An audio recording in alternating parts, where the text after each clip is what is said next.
que estamos de regreso con todos ustedes. Es el Gobierno de la Mañana, Juan, y hoy nosotros veíamos como información que aparece destacada principal sobre el tema internacional, el encuentro ayer con Biden y con Xi Jinping. Se reunieron en medio de las tensiones, y sabes que esas tensiones se profundizaron con esa crisis, esa cuarta crisis que se produjo en el estrecho de Taiwán. Y claro está, parte de las cosas, no sé si tienes ahí, de lo que se había visto, es que sí, había avisado a Biden de que Taiwán,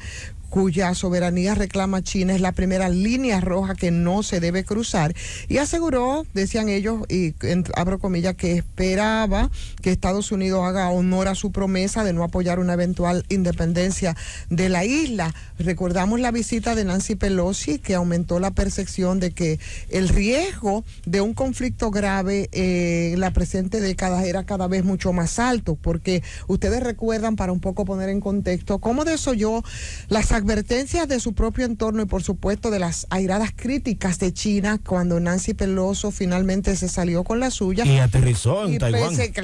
Y pese a que no figuraba esa escala, porque no figuraba en ese viaje que hizo a Asia, arribó a Taiwán, y fueron muchas las advertencias, y ahí provocó una cadena de consecuencias que ese calibre final nosotros lo vamos a ver todavía hasta, mira,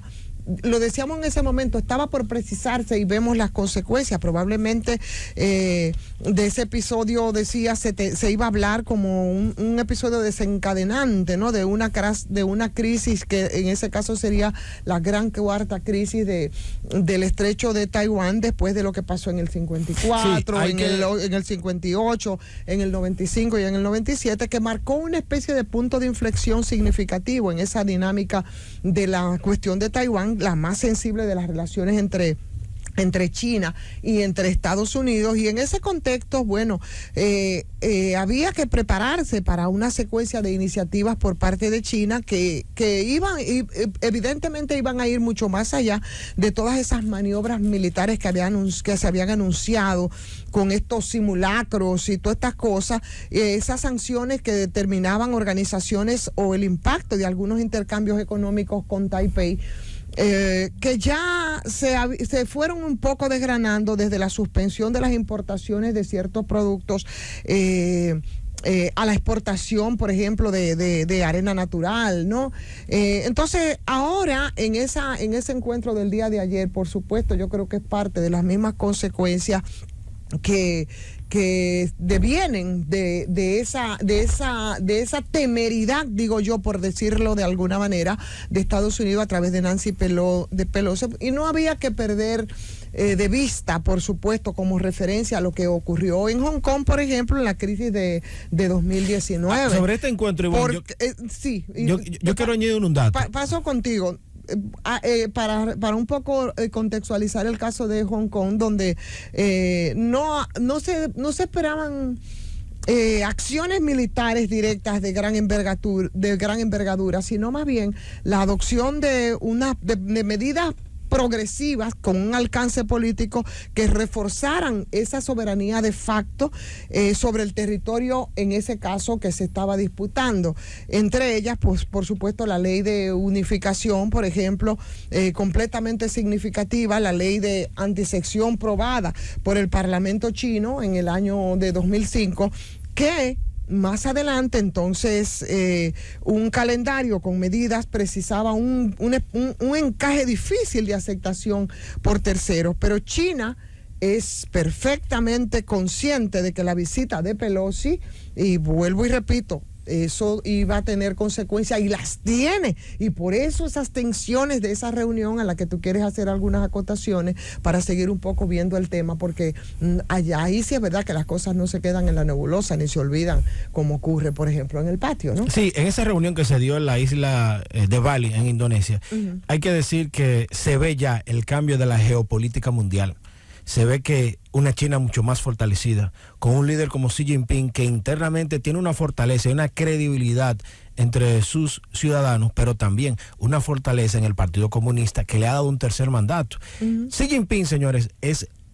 el presidente que ha logrado los mejores números económicos en la historia de China. Y por eso hoy lo ven como un dios los chinos, porque ha logrado potencializar a China y ha logrado ubicarla en el mercado mundial. Y ahora está haciendo un rol de potencializar aún más a China al punto de ubicarlo como el jefe de la geopolítica. Y en este encuentro con Xi Jinping quedó claro que había un interés marcado de Estados Unidos de buscar un acercamiento con China para bajar tensiones en el mundo, porque hay una relación cercana entre China y Rusia, y Estados Unidos debía de romper esa relación tan cercana y buscar ese acercamiento ellos con China y Xi Jinping para procurar mantenerse en el tablero geopolítico. Pero esa temeridad con la incursión a Taiwán, que finalmente Taiwán se quedó exactamente en el mismo sitio, la situación se quedó exactamente igual, no pasó absolutamente nada, Taiwán quedó donde estaba, a pocos kilómetros de la China continental, no de Estados Unidos, que ostenta por supuesto muchas ventajas comparativas en el orden estratégico, de gran valor en el caso de conflictos, sobre todo si Estados Unidos sopesaba involucrarse de manera directa en una hipotética guerra que bien pudo haberse desencadenado en esa década para representar esa forma tan brutal, ¿no?, de la lucha definitiva en el tránsito justamente a un tema actual de hegemonía unilateral de un orden multipolar, que ese es el punto donde está en el coleteo precisamente Estados Unidos. Estados Unidos no acaba de entender que después de ese proceso de la Guerra Fría a principios de los 90, donde ellos tenían la supremacía respecto a lo que había ocurrido, cambiaron las fichas. Mientras eso, por supuesto, y mientras ellos estaban muy confiados, descuidando incluso a Occidente, bueno, pues entonces se consolidaba China y se consolidaba Rusia, uno en el orden militar, otro en el orden económico. Así es. Y esos episodios como que los agarró un poco asando batata, y China, que amenaza la estabilidad regional, porque además ha incursionado precisamente, bueno, pues ha resultado una especie de peligro a la supervivencia de orden liberal y también para escenificar compromiso con esas democracias frente a pasadas dictaduras, como había aseverado la propia señora Pelosi en ese momento. O sea que, señores, esos vientos, sí. Pero en el encuentro quedó claro, China le dijo a Estados Unidos, no está en juego lo de Taiwán. Taiwán pertenece a China, o sea, le ratificó. Mi posición de que Taiwán es de nosotros es clara y precisa. Hablemos en función de lo que podemos ser en cuanto a negocio y en cuanto a sobrevivir en un mundo en paz y en tranquilidad. Y es evidente, Estados Unidos ha podido visualizar en unos meses y ha podido vivir la guerra entre Rusia y Ucrania, y los efectos económicos en Estados Unidos han sido desfavorables. Pero además, hemos visto hasta góndolas norteamericanas vacías. Claro, no, y además la desventaja es ni siquiera en el plano de la guerra. Es cierto que Taipei tiene hoy un gran apoyo, un apoyo exterior que no había tenido nunca, a pesar de la disminución de ese de reconocimiento diplomático. Sí, es verdad, lo ha tenido, pero óyeme, una cosa que yo creo que hay que tener presente en medio de todo eso, no hay que olvidar que es un peón más de esa estrategia estadounidense para contener a China, y apostar a que Estados Unidos se puede involucrar directamente en una hipotética guerra contra China es simplemente temerario, y ignora, ¿no?, las lecciones de su propia historia reciente. Washington rompió con Chiang Kai-shek, todavía en vida de Mao, para entenderse no con la China de esa reforma de Deng Xiaoping, sino con la revolución cultural de principios, que son los principios, pero donde primaban fundamentalmente los intereses. Entonces, las condiciones, como bien tú dices, es diferente, y ellos están un poco tratando de manejar eso, pero como había de esperarse, China mantuvo y ha mantenido una paciencia estratégica, que como se dice la paciencia china, y siguen los sabios, ¿no? Ivonne, es que ha sido evidente, China sin tirar un tiro se ha ubicado. Una guerra por Taiwán iba a ser demasiado arriesgada y podía conducir a un desastre que podía afectar a todo ese proceso de emergencia. Entonces no le ha quedado más y China lo ha hecho de manera inteligente. No ha utilizado la guerra como un mecanismo de control, ha utilizado la fortaleza económica, ubicar esos productos, ubicar sus recursos como una forma de lograr la hegemonía mundial, y no en base a la guerra y esos sistemas militares que han demostrado que no te dan la fuerza, pero te pueden dar espacio en un momento, pero no la que realidad. La economía china, por otra parte, atraviesa un momento bastante delicado, razón por la apuesta de mantener severamente a raya el COVID con un 2.5% de crecimiento, que fue lo que ellos dicen las estadísticas en el primer semestre, con un objetivo de 5.5, y se antojaba particularmente difícil a exigir esfuerzos adicionales, pero en relación a Taiwán había que imaginar que iba a seguir aplicando toda esa acupuntura política,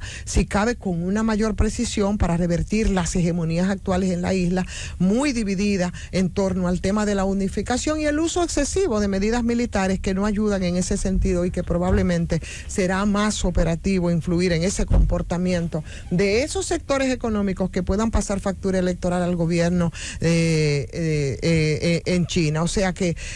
ya eso había de esperarse, lo que iba a pasar, el intento de sacar ventaja de la crisis, que fue lo que intentó hacer la Pelosi en una acción poco más que simbólica, ¿no? Que brindó a China la posibilidad de realizar otra vuelta a la tuerca sobre la isla y alejando de alguna manera ese fantasma de mostrarse débil en esa cuestión y afinando en la respuesta. Por tanto, China esperando que se intentara aprovechar la crisis en dos sentidos. Primero, incentivó las medidas militares y políticas para retorcer la soberanía reclamada sobre la isla, y eso incluyó acciones más comprometidas del Ejército Popular de Liberación por aire-mar, afectando el espacio aéreo de Taiwán, o a la línea media de todo el estrecho. La cuestión es que para China era clave evitar seguir perdiendo influencia en la opinión pública taiwanesa, y yo creo que en ese proceso quien más ventaja tuvo fue precisamente China. Se dio cuenta de sus vulnerabilidades, es una realidad, y volvemos al punto que terminábamos ayer en lo que decíamos, volvemos al punto de aceptar, señores, que es a donde está el elemento en medio de toda esta recomposición a escala planetaria, que el mundo, como en principio de los 90, ya no es unipolar, Juan. Como decía, el mundo es multipolar, y eso es una gran realidad. Llévatela, Cunha.